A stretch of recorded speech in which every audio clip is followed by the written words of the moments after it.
The modern day parenting style focuses heavily on kids' emotions, right? Today's parents try to understand, we try to manage and validate our children's feelings. Well, Studio 5 parenting contributor Heather Johnson champions this way of parenting, and she helps us become the kind of parent who does it well. But today she's taking the conversation one step further, asking, is it possible to focus on emotions too much? I didn't think I'd hear you, of all people, ask this question. And we always talk about pendulum swings, right? Always. We've been doing this long enough that we have seen many a pendulum swing. Has it tipped too far? So here's the thing, it's not that the need to talk emotions has tipped too far. Okay. It's that as parents, we can tip it in the wrong direction or we tip it too far, Okay. right? So we find ourselves in positions where in our family and in our relationship, anytime we swing to either extreme, all emotion, all action, we're in trouble. We always want to keep in mind, in our families, we want to find a middle. You want that pendulum to just hang out right in the middle the best that you can to keep a balance. So what we're talking about here is not stepping back from talking about emotions, but recognizing that if every single time we talk to our teenagers and our kids, we're asking them to go that deep, that is really, really challenging, right? Okay. If every time it's, hey, how was school? Well, how do you really feel about it? Well, are you sure it's okay? Well, are you feeling it? If every time, every conversation, they will start to shut down, that is too much. And that's what we mean by too much. So the claims are still the same, go emotion, learn how to do it. But when we go all emotion and there isn't any break from it, it would be the same with us. Sure. If any time we had those conversations, that's where it went.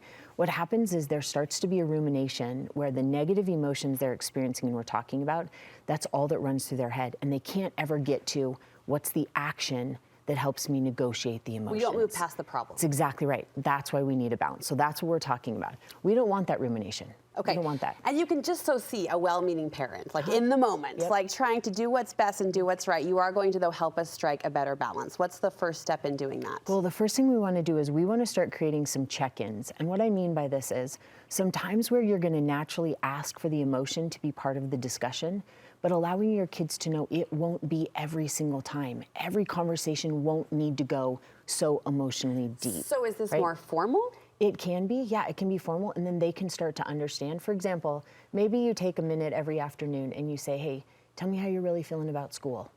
And now you've tapped into just that very simple sentence. Tell me how you're really feeling about your friends.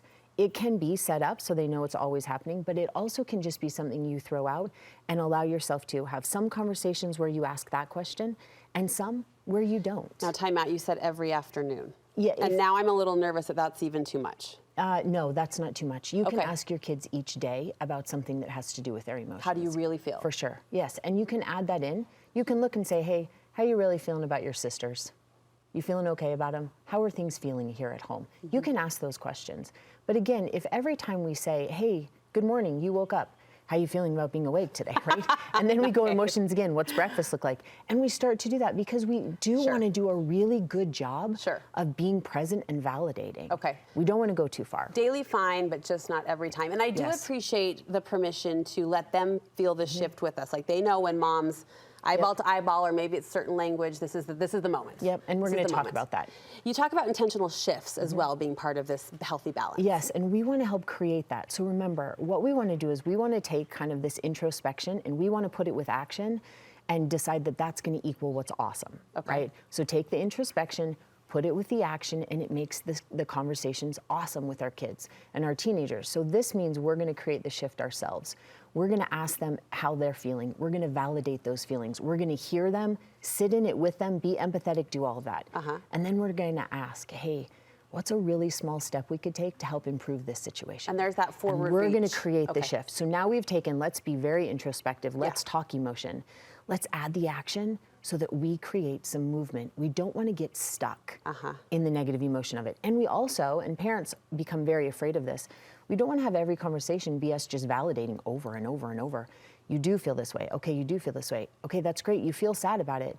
Well, we got to do something with that sadness. It's not just listening. So it's not just that. And doesn't that kind of feel great as a parent? Because I think we fight against that a lot. Because it's what we want to do. We want to not fix it, but we have an answer. We have an idea. We have a solution. So we're going to listen. We're going to validate. We're going to take that time, but we are going to kick it into gear. What's one small step that we could take? Just be sure that you keep the order in place. Okay. Going in and saying, hey, what's one small step we can take to improve this? Nope, we haven't heard them first. Hear them, attend to the emotion.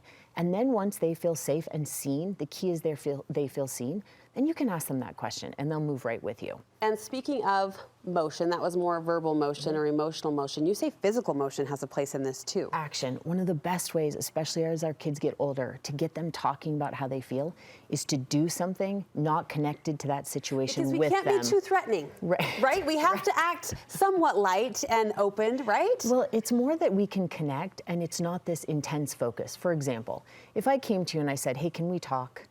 And then we needed to sit on a couch and stare at each other like this and where do we low? That's so uncomfortable. But if instead you guys are cooking something in the kitchen, or you go for a walk, or you're shooting hoops, or you're playing a video game. Do you know what I picture? I picture me cleaning a kitchen counter that's already clean. Yeah, perfect. Right? Yes. Even better, say, hey, will you empty the dishwasher while I clean the counter? Okay. And then you're sitting there and you're chatting and you can say, hey, how are you really feeling about school? I know there's been a lot going on recently. And now the focus is on we're working together in the kitchen or we're cooking dinner together or we're going for a walk or we're shooting hoops. And now we can have this conversation. And I joke about not being threatening, but is there something to that where kids feel a little more at ease when they aren't like in the spotlight of mom's safe. glare? Yeah. Absolutely, right? And again, that's why when we have those check-ins, if formalized works, remember formalized doesn't have to be I'm glaring you down. It doesn't have to be that. But create an action, find something you can do together. Again, imagine your teenage son who maybe prefers video games and has a hard time talking emotions. And now the two of you are playing together. And you're killing someone together and you're fighting whatever's happening on the screen together. And you're able to just throw out, hey, how are your friends doing? Or how was Friday night? I know you guys had a blast. And now they'll start to talk to you.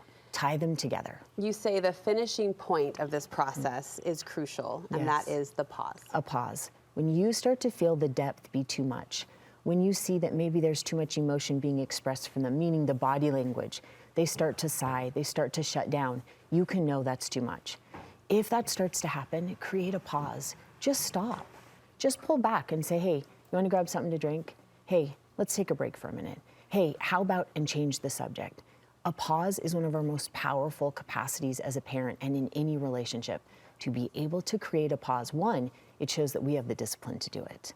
But two, it creates a safe space so that they can go, oh, I can breathe for just a second, and everybody gets to regroup. So don't hesitate to put a pause in there. Don't hesitate to cap it for a minute and say, you know what, we've talked about this enough. Let's revisit it tomorrow.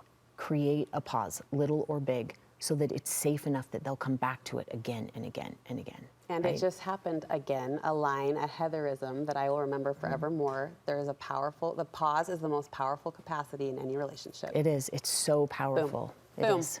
Thank you so much. Of course. Good to be with you again. If you want to contact Heather and get more on her private practice, you can look up the contact information on our website.